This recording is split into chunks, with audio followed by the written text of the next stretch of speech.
I'm a millennial. I'm 38 years old. I'm the youngest person ever to run for U.S. president as a Republican.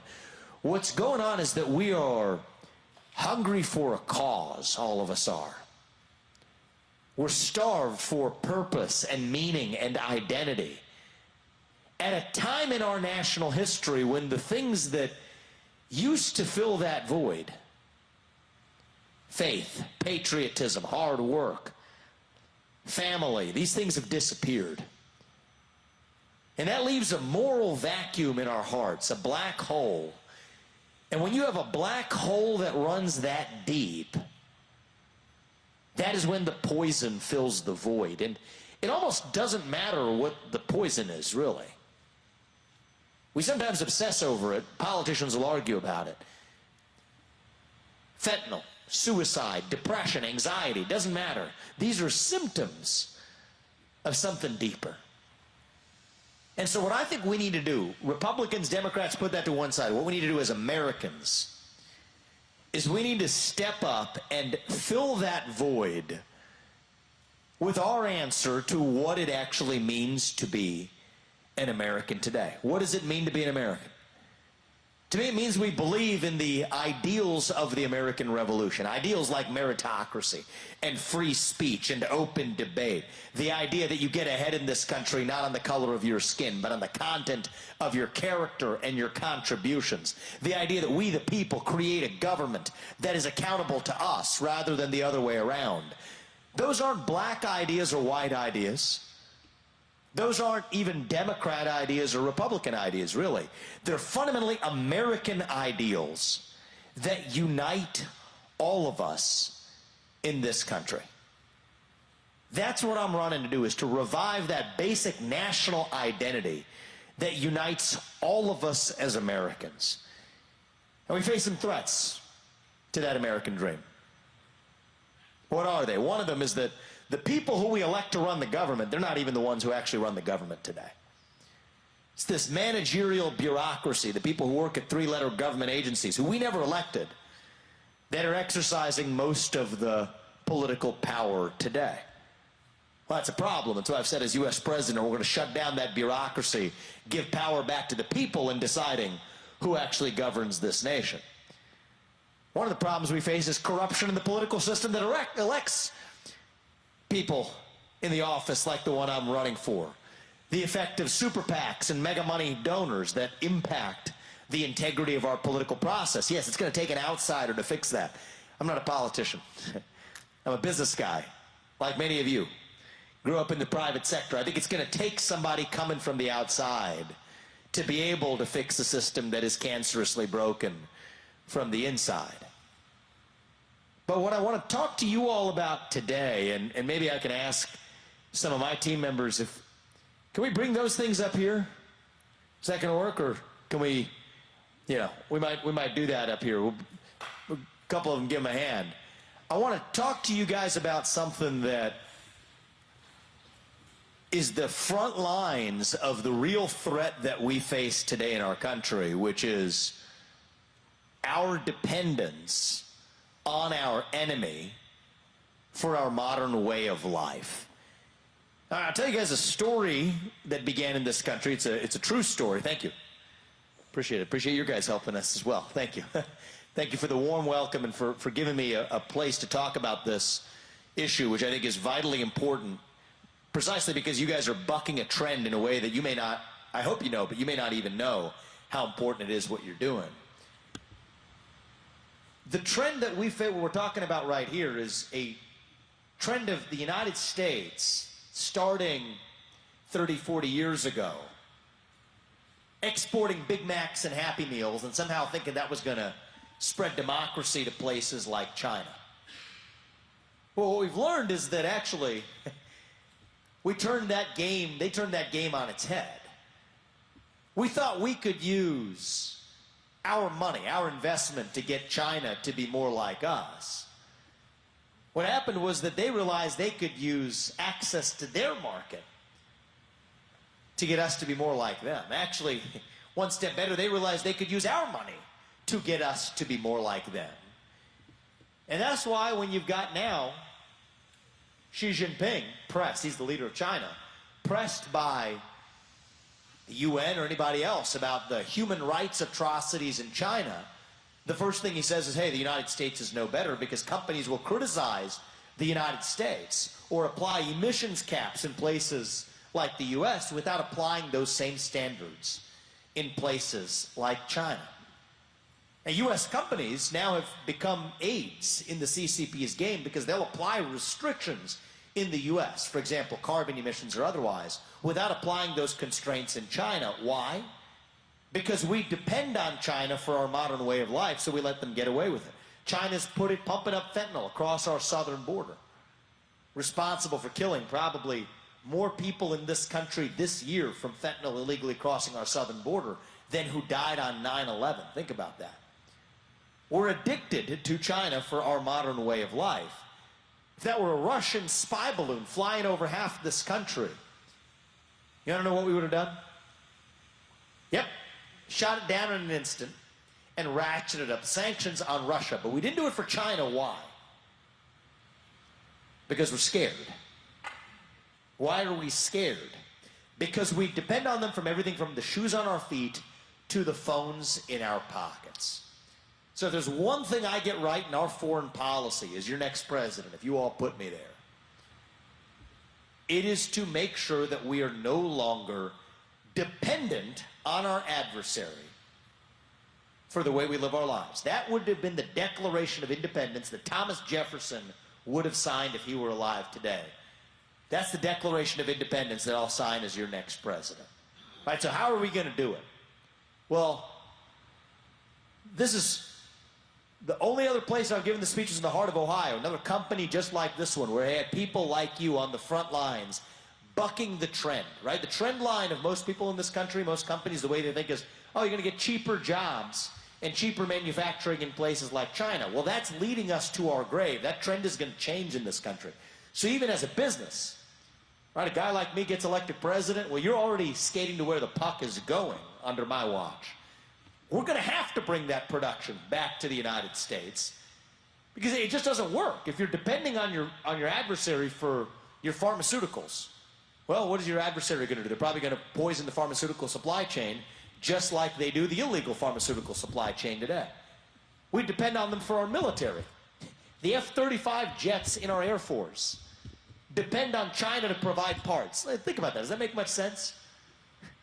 The very military we might need in the case of a conflict is depending on China, the country we might be in conflict with, to provide the parts to be able to be at war with them. No, I don't think that that's something that makes sense. Same thing for electronics, like the ones that you guys are producing and onshoring back to the United States. This is the way the world is going to have to move. The country is going to have to move. You're already at the bleeding edge of that. So that's why in places like Central Ohio or places like Holly, Michigan, where we are today, this is really the bleeding edge of the country.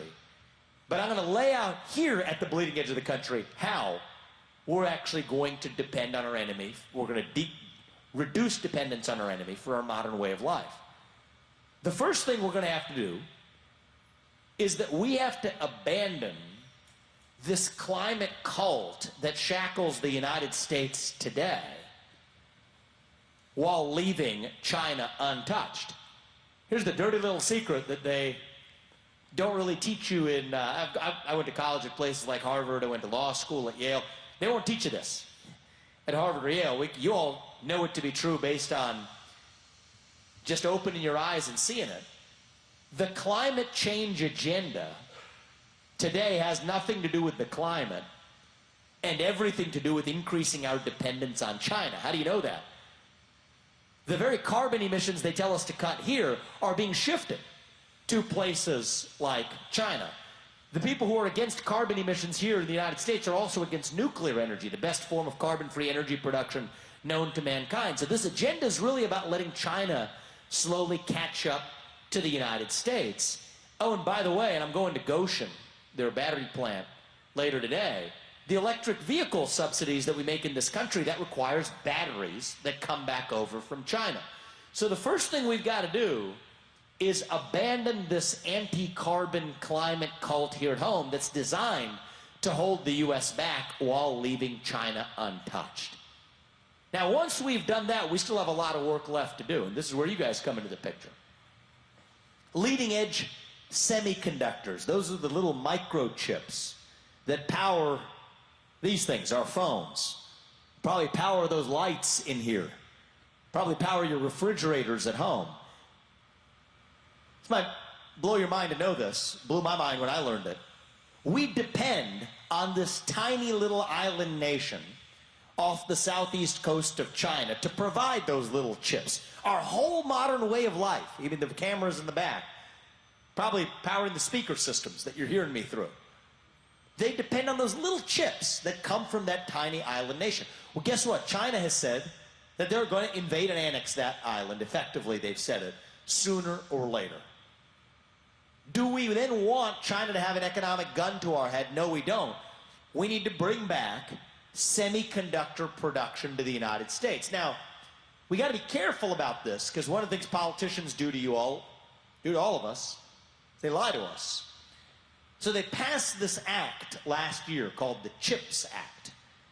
They said, yeah, we need to bring back semiconductor production to the U.S. The problem is it didn't have anything to do with semiconductors. It had to do with the Green New Deal. All kinds of other agendas that had nothing to do with the title of the law. It's called the CHIPS Act, but it had a whole bunch of other garbage in there that had nothing to do with chips, with semiconductors. This is how the government consistently lies to us, tricks us. Same thing he says, the Inflation Reduction Act. There's actually more pro-inflation act in that act than anything else. So not just claiming to have semiconductor production, but actually bringing semiconductor production back to the United States. Then you want to know what the missing link is? It's not money. It's workers who are actually trained to produce those things here in the United States. That's what we're missing. That's why I love being here with you all. That's why I appreciate everything you're doing. Investing in the workers of this country, training them with the skills we're going to need to make these things here. Now, would that be good for our economy? Sure, it would be, but this isn't a luxury. This is a necessity, because if China invades Taiwan, our electronics and ability to use electronics out the window. Forget about it. We got to bring that production and production of broader electronics back to the United States. Talk about the defense industrial base, right? Like I was telling you earlier, 35 of the strategic materials, right? There's 35 different materials we need to produce our military equipment in this country. Well, the bad news is China is the leading producer of 16 of them, and the U.S. has no production in 22 of them. Think about that. We're depending on somebody else even for our own military. Now, we have an ability to pay for all of this. You might be wondering, well, how are we going to get the money to pay for all of this production here in the United States? One of the things I think I'm seeing many young people in the audience, we probably grew up in the same generation where we saw the United States spend $3 trillion in foreign wars in places like Afghanistan to Iraq, costing thousands upon thousands of innocent American lives. It's not a Republican issue or a Democrat issue. Frankly, Republicans were more responsible for it back when I was growing up in the 2000s, when I was in my early 20s, but it's a bipartisan problem. How about a peace dividend to this country? Say that instead of spending that money fighting somebody else's war, we actually secure our own homeland right here at home. And yet now we're in the midst of, in my opinion, at risk of doing it again in places like Ukraine. I'm running for Republican candidate for president. That's not a Republican issue or a Democrat issue. It doesn't matter. This is about a pro-American agenda of protecting and securing our own homeland in this country. That's what the America First agenda is really about, putting all Americans first. It's not red, white, black, white, red, or blue. It doesn't matter. It's about a fundamentally pro-American vision. We do that with our defense industrial base. We do that with our pharmaceutical supply chain. You know, sad story I'll share with you guys is I spend a lot of time in Iowa these days. That's where the first primary is. That's why a lot of presidential... Yeah, Iowa's great, but that's also why people actually presidential candidates actually spend time there is they go first. Anyway, I met two parents in Iowa. Derek and Kathy were their names. They had a son named Sebastian. He was 17 years old when he got on Snapchat. Anybody heard of, you guys know Snapchat? Just social media text messaging application. He buys what he thought was a Percocet. Illegal, purchase, but teenage problem across this country is drug addiction. He took it. He died that day, not because it was Percocet, because Percocet wasn't going to kill him. It was laced, unknown to him, with fentanyl. Now, where's that fentanyl coming from? It's coming from China. You think I'm making this up? Wuhan, China. Same place the COVID-19 pandemic began. It was a lab in Wuhan. They're sending the synthetic precursors, the things you make fentanyl with, to the Mexican drug cartels, who are then, south of our own border, making fentanyl, putting it into these other drugs because it makes those other drugs more potent, so they have to use less of the materials of the other drugs, so that's what the cartels get out of it. They make more of a profit, pump that across our southern border. That's killing innocent Americans here in the United States. That's intentional from China. They're doing it on purpose. So you're telling me the same country that's intentionally putting fentanyl that's killing Americans into the illegal drug chain is now the same country that's responsible for 95% of our imports for the over-the-counter medicines that you all buy at the pharmacy? That doesn't make any sense. For in a conflict scenario, they're about to do the same thing for the legal pharmaceutical supply chain. So now, when you open that medicine cabinet, you got to wonder whether it did come from a place like Wuhan, China. No, we can't be dependent on our enemy for our modern way of life, even the medicines that we take. We got to shore that up. And then one of the ways we're going to do this is, yes, I love bringing the production back home here to the United States. You guys are brave for doing it. You're bucking the trend, right? That's the secret of how you succeed. When the pack runs one way, you run the other. As long as you're right about it, eventually the pack will follow you, and that's how you create success and win. But right now, you're taking the road less traveled because the thought process is, oh, no, we can't. Americans aren't trained to do this. They don't have the skills to do this.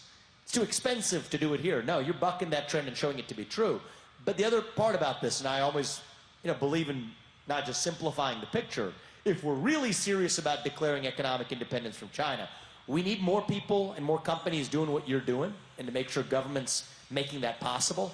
But we also are going to have to open up relationships with South Korea and Japan and Australia and India. And I'm not just saying India because, obvious reasons. No, that's not why. It's going to take everybody to actually get serious about cutting the cord from our dependence on China. So, raise your hand for me if you think that that's a Republican talking point. Is that a Republican agenda that I'm laying out for you? I don't think so. It's not a Democrat agenda either. It is a pro-American agenda. And that's what we need to revive in this country. And I'm going to close this out before opening this up for some questions. The real divide in this country is not between black and white. It is not between man and woman. It is not between Democrat and Republican, not even. It's between the majority of us in this country who love our country, who believe in the ideals of meritocracy and free speech and open debate and self-governance and the rule of law, and a fringe minority that hates this country and the ideals that we're founded on. That's the real divide. And you know what? Even that fringe minority, half of them are people younger than me who never learned those ideals in the first place. We can bring them along too. What I'm about to close on is a little controversial, but I'm going to say it to you all anyway. I think the problem is that we grew up into a generation where we were taught to celebrate our diversity and our differences so much that we forgot all of the ways we're really just the same as Americans, bound by that common set of ideals that set this country into motion 250 years ago. I believe it. Those ideals still exist. We're just going to have to do the hard work of actually reviving them. People say our diversity is our strength. I disagree with that. I think our strength is what unites us across that diversity. Our diversity is a beautiful thing, but it only means something if there's something greater that unites us across our differences. E pluribus unum means from many, one. That's the dream that won the American Revolution. That's the dream that reunited us after the Civil War. That's the dream that won us 2 world wars in this country, won us the Cold War. That is the dream that still gives hope to the free world. And if we can revive that dream over division and group identity and grievance, then nobody in the world, not a nation, not a corporation, not China, not a virus is going to defeat us. That's what American exceptionalism is all about. That's what we're going to revive to save this great country. And when it comes to our Declaration of Independence from China, here's my strategy on it. We win, they lose. That's how Reagan said it against the USSR. That's how we're going to do it against the CCP. And it's going to be because of you all on the front lines of bringing that production to the United States of America that we're actually going to be able to do it. Thank you all for welcoming me. God bless you and your families. God bless our country. I want to open this up and hear from you. Let us have a conversation. And thank you for the warm welcome. This is a pretty awesome group and pretty awesome just to look around and be here and see what you guys have built. I'm proud of you. I'm proud to be here. Let's open this up. Yeah, go for it, man. Tell me your name, though. My name is Curtis Jones. Nice to meet you. Good to meet you, man. Right now, you said as far as with the minerals. Yeah. Coming from China. But also, we have minerals coming from Africa and everywhere else. Yep. So that's a debate also in the same token. Yep. But first, let's start with China. Yeah, so Curtis, I appreciate that. So here's the thing. There are certain things that we got to just will into existence in this country. Say, we're going to get it done, hell or high water. We're going to figure out and do it in this country. What's stopping us from producing semiconductors, the little chips I was talking about, right? What's stopping us there? There, it's actually the expertise. We don't have workers with the right skills because Taiwan has been way ahead of us. We need to get caught up on that quickly. But in certain areas, like minerals, this country's blessed with a lot of things. We have oil under the ground. We've got natural gas under the ground. We have coal in this country. And we're not using it. So there, we just need to use it. But in certain areas, we've just, I mean, my campaign slogan, we don't have it up here, but usually we got to ban it. My campaign slogan is truth. Truth is what it says usually, right? So I got to tell the truth about this. There are certain areas where we just, for all God has blessed this nation with, we still need to look to a couple of other countries for these minerals, right? So let's take Chile, right? They've got lithium. We don't have the lithium reserves, and we need lithium to produce things in this country. Today, we're getting it from China, but we have a trade relationship right now with Chile, a country that's friendly to us. They like us. We like them. They're in our own hemisphere. China's not going to get in the way of that. And yet, here's the boneheaded part of that. Chile has taken its lithium. They're exporting 8 times more lithium to China, who already has lithium, than they are to the U.S. And so my view on the Africa question is, right now, we need to actually have better relationships with some of those African allies that China is otherwise exploiting. So let's, I mean, we're being very frank. Yeah, we're working on it, but let's be very honest. Those African nations, here's what's going on. When you have a weak U.S. president, in certain respects, I think I'd put Obama and Biden in this category on this question, is What we got to do is play hardball to the African nations and say, hey, listen, we're not going to do the foreign investment thing and trade and all that if you're also going to be double dealing with China. We're here to help, right? China does terrible deals with these countries. They burden them with all kinds of debt. They're waiting for them to go bankrupt. So these nations don't like dealing with China. And if we're speaking the hard truth, it's also a much more racist relationship. We can talk all we want about racism in the United States. You want to talk about Chinese attitudes towards Africa? It's not pleasant. So they don't enjoy dealing with China. So if the U.S. says, hey, you got to choose us or them, those African nations would absolutely choose us. No, they'd choose us instead of them if we made them choose. If we made them choose. But right now we're being like, hey, we'll help you, but you can also backdoor with China. So I would play hardball, because right now the African nations, what they say is, there's a slogan they use. They say, when two elephants fight, the grass dies. So they're referring to, the U.S. and China being the elephants. And so we're like, oh, well, okay, fine, then we won't, we'll let you do business with both. Now, we have to say no.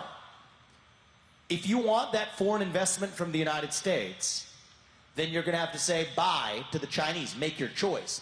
They'll choose us, but we got to play a little hardball to actually do it. So as much as possible here, but to be honest, no matter how much, we got a lot of oil and natural gas, a lot of good stuff here, but lithium and certain other rare earth minerals, we just don't have them here. We're going to need to work with Chile and Brazil and India and other parts of the world so that we're not dependent on China to do it, because otherwise our children and grandchildren are going to be a bunch of Chinese serfs by the time we get there, and that's not going to happen on my watch. Thank you. What was your name again? Curtis. Appreciate that question. Thank you, man. Thank you. Give Curtis a round of applause. Thank you. Time for a couple of other ones? We got a few up front here. Robert McAvoy. And Robert? Yeah, Robert. Good to meet you, man. Yeah, good to meet you. First, I wanted to say thank you for sharing about we're more alike Yes. than we point out, like our focus is on the differences. You're talking about a lot of things that are external from us. I was thinking internal, that people are suffering, that they are in a state of blame, that we blame each other for problems, that we want to come together. When you're talking about the fentanyl, and that's external to prevent that, like that's honorable. But more the question I have is like go deeper. Internal. Yeah, what is happening with people to have this, and we're taught by consumerism that we're all energy, so it's a fight over us. We're basically batteries. How do we empower people to not be stuck, that they actually have power inside them and not rely on government, businesses, other people to give them their power when they actually have power inside themselves? How do we get to the root cause of the internal rather than all the external? No, it's a great question, Robert. And you're right. It's easy to point the finger at somebody else. It's a lot harder to look in the mirror and ask ourselves who we really are. So I'm going to get outside of political mode here for a second, but this is fellow human beings. How do we think about this, right? We're like a bunch of blind bats flying around in a cave, figuring out where we are. We're lost. How does a bat figure out where he is? It's blind. Sonar. That's right. Sends out a sonar signal. It bounces off the wall of the cave, and then it comes back, and it says, this is where I am. So we do the same thing. We send out a signal. It bounces off of my faith in God. That's real. That's true. That means something to me. It's real. It bounces back. It says, this is where I am. We send out a signal. It bounces off of my family. The parents who brought me into this world. The children who I brought into this world. That bounces back. It says, this is where I am. Bounces off my belief in this country. I'm patriotic. That means something to me. The United States of America. That's real. That's true. Bounces back. It says, this is where I am. I make things. I produce things. I'm proud of that. That means something to me. That gives me pride. It bounces back. It says, this is where I am. Well, what happens in our country when all of those things disappear at the same time? And we send out these signals. and then nothing comes back. That's where we're lost in that void. It's like the stuff of the book of Exodus. I don't know if, that's for everybody, but it's a story. There's a lot of truth in it. When the Israelites escape from the Pharaoh and they're lost in the wilderness, can't find the promised land, what do they say? We want to go back and be ruled by the Pharaoh. So in a certain sense, we're going to bend the knee to something. If it's not the real thing, it's going to be something else. You don't pledge allegiance to that flag, you'll pledge allegiance to something. It's just human nature. It's how we're wired. And so I think what's going on in this country is that we're hungry to be part of something bigger than ourselves, yet we can't even answer what it means to be an American, for example. You have a hole the size of God in your heart and God doesn't fill it. Something else will instead. Maybe it's fentanyl. And so you're right. We have a lot to, in my job, to deal with. If you all put me in that office to make sure China's not poisoning us in this country, that we seal the southern border in our country. Instead of using our own money to defend somebody else's border somewhere halfway around the world, how about using it to defend our own border in this country? All of that's important and it's true and it's top down, but it's not the whole story. We have to ask ourselves, what is it inside each of us that makes us want to bend the knee? And until we answer that question honestly, you're right, we haven't really gotten to the root cause. But the only thing I'll tell you is, I can't do that alone as your president, right? Some people say, hey, we want a political messiah coming from the White House. It doesn't work that way. If we're going to be saved, it's going to be because we save ourselves. So I'll do my part. I think it's been a long time since we've had a president, at least in my memory of it, that we can look in our kids' eyes and tell them, I want you to grow up and be like him. That's an example of a national character. It's not all about policies. Some of this is about the character that we set for the country. So that's the standard I want you to hold me to. If you all put me in that office. It's a high standard. But that's part of the role I can play. And then it's up to you all as parents, as teachers, as leaders, as workers, as builders, to do your part too, to fill that hole, fill that vacuum. And that's what it's ultimately going to take to revive this country. And I think that was a brave question. It's a true question. It gets to the honest truth of what we actually need to do to save our country. We'll take one more question and then we'll wrap it up. Hi, my name's Chad Robertson. First off, I'd like to say you're the first eloquent speaker I've heard in a long time, so thank you for that. Thank you, man. I appreciate that. My question is not really concerned with these, but another thing, which is healthcare. I have to take a shot every 12 weeks that costs $35,000. Luckily for me, my insurance pays most of that, but I still have to pay a big chunk. I think people going broke having to pay for healthcare is a major problem in the United States. How do we bring down the cost of prescriptions and how do we bring down the cost of healthcare without compromising the good healthcare we have? This is a great way you phrase that question, right? Because that's the hard part. The easy part you could just say is just price caps across the board, and then that might make some people politically happy, but what's that going to do? It's going to turn us into, third world quality of healthcare if we just try to top-down implement this. It's complicated. Here's the answer. The problem is the government, though, but in a different way. And I actually know this. So my first career, I didn't share it with you all, but one of the businesses I built was actually a biotech business. We worked on a number of medicines, but 5 of them are FDA approved today. One of them is a life-saving therapy in kids, actually. 20 of them are born each year with a genetic disease where 100% of them die by the age of 3. And the majority of those kids, if treated with this now, live lives of normal duration. And as a father of 2 sons, that's meaningful to me. One of them's for prostate cancer, another one for women's health conditions. But what's one of the things I learned through that process? We have a broken FDA that requires you to jump through way more hoops than actually should be required, which blow up the cost into the billions at times of developing a new medicine. And then that cost gets passed on to the consumer, but it's worse than that. Large pharmaceutical companies in some ways quietly like it because they're already big. They have plenty of cash flow to use. But that stops other competitors from getting into the game, because if the government's cost of entry is lower, and I can tell you from first-hand experience, it could be a tiny fraction of what it is. It's all bureaucracy.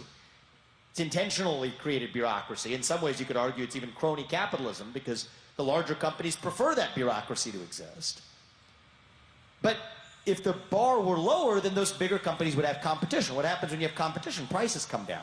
What happens when prices come down? Profit margins come down. So you see this in every industry. The pharmaceutical industry is no exception. The biggest companies use government as like anybody here a basketball fan? Watch basketball? It's like they're setting a pick for the competition so that they find their way to the hoop and score slam dunk. And that's what Big Pharma's been doing for a long time. And so how do we fix that? Well, the good news is, as the next president, those bureaucrats report into me. I want a 75% reduction in the federal employee headcount. I want term limits for the people who work in that bureaucracy so they don't become corrupted by that system as they do today. 8 years. If I can't work for you as the next president for more than 8 years, which is a good thing, then neither should those federal bureaucrats either. It's a fair deal. Most of those regulations are unconstitutional. We elect people in Congress. Here's the dirty little secret. They're not the ones who really make the laws. Not really. It's the bureaucrats who were never elected. So if we in this country say, no, we want it to cost billions of dollars to develop a new drug, fine, let's do it through the front door through Congress. But Congress never gave that power to the FDA. Not really. The FDA just seized that. And by the way, the same federal government that says you can't take a new medicine, you don't even have the right to try a new medicine, really, until it's been through that billions of dollars and 10 years of testing, is the same federal government that says, except sometimes, if there's a vaccine they've rushed through in 9 months, you have no choice but not to take it. You can't believe both of those things at the same time. It doesn't make sense. So what can I do anyway to your question? Drain the bureaucracy, squeeze that juice out, give the money back to the people. Many people can then be able to buy the same health insurance that you're thankfully able to buy, that they can't today, through the private marketplace. And then the cost of medicines themselves will be lower if we actually have more competition in this country. And there's one final piece I'll leave with you guys, because I have experience on this, so I can't resist not sharing it with you. Europe and China, actually, by the way, they're free riding on the United States. So we're in a business audience here. So stay with me for a second and think about this. Imagine you're like a guy like me who was looking at whether to develop one of these expensive medicines or not. Europe pays a tiny price for that drug once it's developed on the back end. China, India, they pay tiny prices. But the US could pay a lot of money.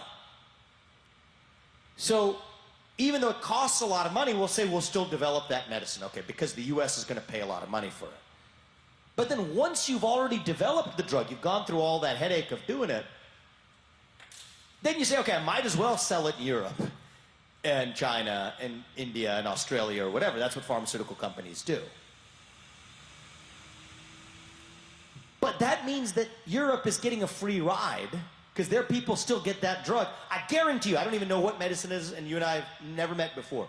But just based on what you told me, I can tell you with 100% certainty, no other country in Europe or elsewhere is paying that same price for that drug. But they're still getting it.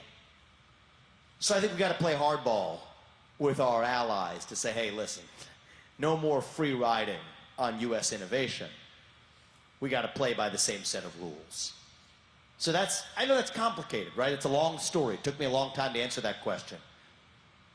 Politics today is so broken in a world of social media. The only solutions that work are the ones that you can get 30 seconds in and then hope that goes viral on the internet. And then that's the policies you get. Well, I think we live in a moment where we require real leaders who step up to offer real solutions, even if they're not the ones that are going to be the ones that are politically most popular or easy to explain. Now, here's what I'll say in closing to you all, is that we have plenty of reasons to be in despair, to complain about the direction of the country. All of us have reasons to be unhappy with what we're experiencing as citizens today. We're going through hardship. Fine. Hardship sometimes isn't a choice. But victimhood is a choice. And we choose not to be victims. We choose to be victorious. That's what it means to be an American. So you know what? Are we at the end of the ancient Roman Empire? Are we a nation in decline? We don't have to be. I think as a nation, we're really just a little young, actually. Going through our own version of adolescence, our teenage years, figuring out who we're really going to be when we grow up. When you view it that way, it makes sense again. You go through your adolescence, you go through an identity crisis, you lose your self-confidence, you lose your way a little bit. I did. Probably most of us did. But we're stronger for it when we get to our adulthood on the other side. So no, I don't think we have to be a nation in decline. I think we're still a nation in our ascent. Maybe the early stages of our ascent, actually. Maybe we're not even at base camp, on our way to wherever it is we're going. When you view it that way, our best days could still be ahead of us. And I think it might just take somebody whose best days are still ahead in life, I hope they are, to see a country whose best days are still ahead of itself too. To make that country where no matter who you are, or where your parents came from, or what your skin color is, that you get ahead in this country with your own hard work, your own commitment, your own dedication, and that you know what, you are free to speak your mind at every step of the way. That is the American dream. That is what we're running to. And that is what we together will revive to save our great country. Thank you all.